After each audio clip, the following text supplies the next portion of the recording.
Something so many people are talking about right now as we approach the weekend. It's going to get super hot and it's going to stay for like a few days. Exactly. Like I said earlier, it's the last month of summer really, and now we're seeing that heat wave where we could potentially break records. So it's definitely something, and it starts tomorrow. Anyone who thought we were done, it's not happening. Right? Exactly. Not done yet. Okay. And it's going to last for a good amount of time. Right now, looking at our sky camera at the Chinook Winds Casino in Lincoln City, sitting in the upper 60s. Coastal area is going to stay pretty cool for the rest of the day. It looks like their gusts, though, they're a little gusty. You can see the camera shaking a bit, 36-mile-per-hour gusts over there. Other areas also seeing higher wind speeds as well. But taking a look at Timberline, nice blue sky out there, 71 degrees. So they're getting warm, wind gusts going at 12 miles per hour. And right now, those temperatures on our map, we're looking at 88 here in Portland. Vancouver also in the upper 80s, 91 degrees in McMinnville. We're seeing 90s in other areas as well, like Corvallis and in the Dalles. But along the coast, again, we're looking at 60s and 70s. Looking at that temperature change compared to this time yesterday, we've been on a warming trend and we're only continuing going up. 6 degrees warmer right now in Portland than this time yesterday, 7 in Vancouver, 8 in Aurora. So again,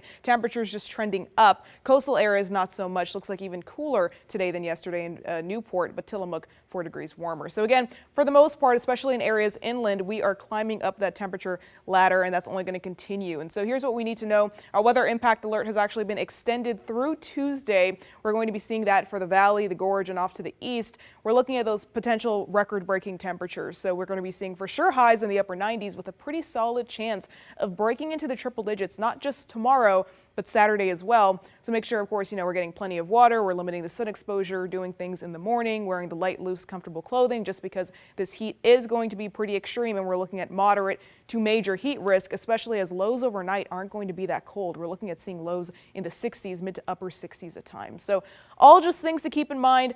Looking at our futurecast for wind, we're looking at 10:30 p.m. tonight, 23-mile-per-hour wind speeds in Corvallis, 22 in Portland. So expect it to be breezy this evening. The Dalles aren't so bad. They're sitting at 3 miles per hour. Along the coast, getting up to 19 miles per hour in Newport. This same thing continues into Friday. Friday morning, not so bad, although Portland's starting off a bit breezy, but Skamania seeing wind speeds getting up to around 33 miles per hour.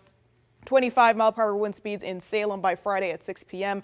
The coast also staying a little windy, 22-mile-per-hour wind speeds in Newport by 6 tomorrow. So all that to say, we're just seeing those higher wind speeds. Like I mentioned earlier, we're also seeing low humidity. And with those high temperatures, you really want to be aware of that fire risk. And if the fire does spark, it's likely to spread with the conditions we're seeing.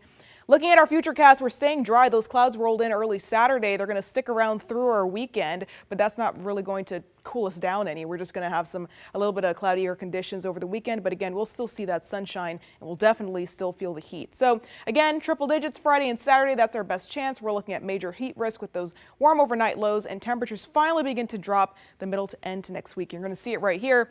Again, tomorrow 100 degrees, the record's 98. So if we hit even 99, we've still broken a record. Saturday 102, with that record being 101. We finally enter the 90s Sunday. Looks like Monday, Tuesday tied at mid 90s, and then we finally see the 80s coming on Thursday. So overall, it's going to be a hot week. We'll be right back after the break.